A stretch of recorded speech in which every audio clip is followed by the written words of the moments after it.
मावशी राजाला जन्म पटली दुसरी विद्या म्हणजे डोंगरडी माझ्या कथेचं नाव आहे शूर तानाजी. संध्याकाळची वेळ होती. मासाई आपल्या राजवाटून बाहेर बघत होत्या. सूर्योदय किरणांच्या प्रकाशात एका वाढवून किल्ला दिसत होता. त्याच्या नावावर किल्ला. त्या किल्ल्याचं नाव होतं कोंढाणा.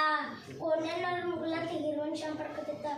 हा किल्ला आपलं स्वतःचं का नाही बरं याच्या विचारात मासाहेब मग्न होत्या. तिथे शिवबा राजल्याने म्हणाले, मासाहेब आपल्या मनात काय आहे बरं? तेव्हा मासाहेब म्हणाल्या, शिवबा कोंढाण्यासारखा बळकट किल्ला मुघलांच्या हाती लागणं बरं नाही. किल्ल्यात मी आहे कोंढाण्यावर हिरवण आमच्या कागद ते शिवबा त्या कागद करते. शिवराय म्हणाले, मासाहेब इतर आमच्या पण कागद करते. आईची इच्छाही पूर्ण तर करायलाच हवी. शिवरायांनी कोंढाणा नगराचा अभ्यास केला. शिवराय विचार करू लागले, या कामगिरीसाठी कोणाला उडे बरं? कोण जिंकेल हा गड? त्यांच्या नजरेसमोर आला तो तानाजी मालुसरे.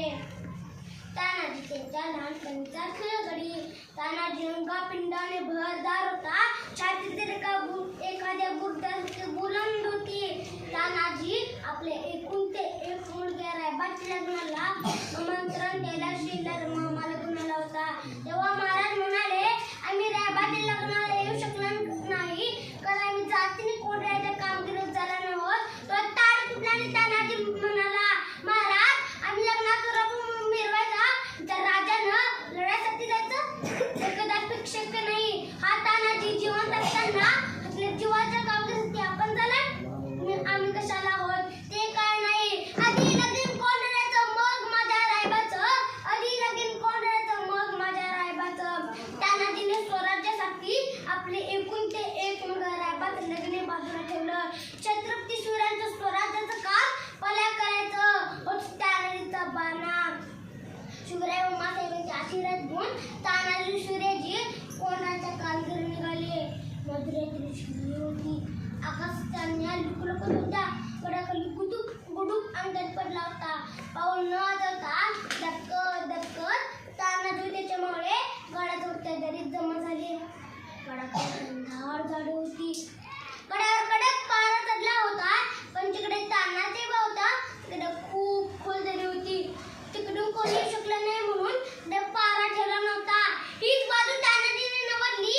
शिवराजीला म्हणाला, शिवराजी तू पाचशे माळगुण कल्याण का तीनशे मावळे गुण कडाचा रूप येतो. कडा चढता कल्याण रूप उघडतो. या तुम्ही घुसे एकदम शत्रूचा धूळ लावून चला असे म्हणून तानाजी शिवराजी आपापल्या वाटाला निघाले. तानाजीने आपल्या सगळं घरपण आणली होती. घरपणीचं नाव यशवंती.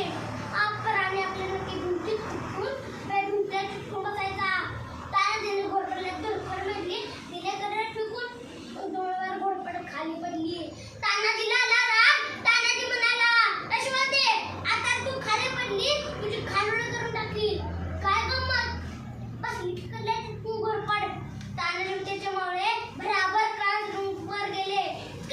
गडावरच्या मुघल सैनिकांना माळ्यांची चाहूल लागली. मुघल सैनिक आपापली तलवारी घेऊन माळ्यांना धावून आले. घनघोर लढाई चालू झाली. तलवारी भिडू लागल्या. धपाधप वर होऊ लागले. ढाली खाण्यावर लागल्या. मशालींचा नाच सुरू झाला. तानाजी सिंहासारखा लढत होता.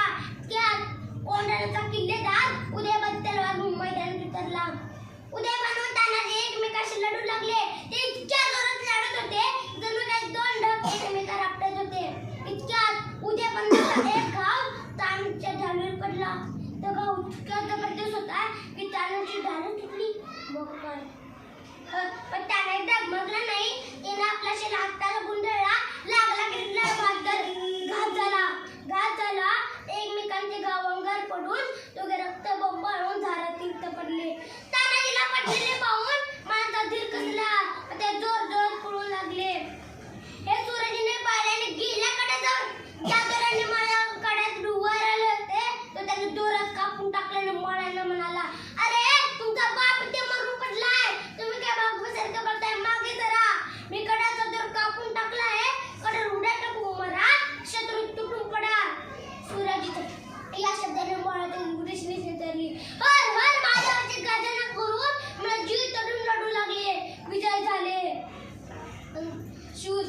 सिंहासारखा शूर तानाजी गेला, पण शूर सिंहासारखा शूर तानाजी गेला. ही बातमी शिवरायांना कळाली. तो खूप हळहळ्याने म्हणाले, गड आला, पण माझा शूर सिंहासारखा शूर तानाजी गेला. शूर सिंहासारखा शूर तानाजी गेला.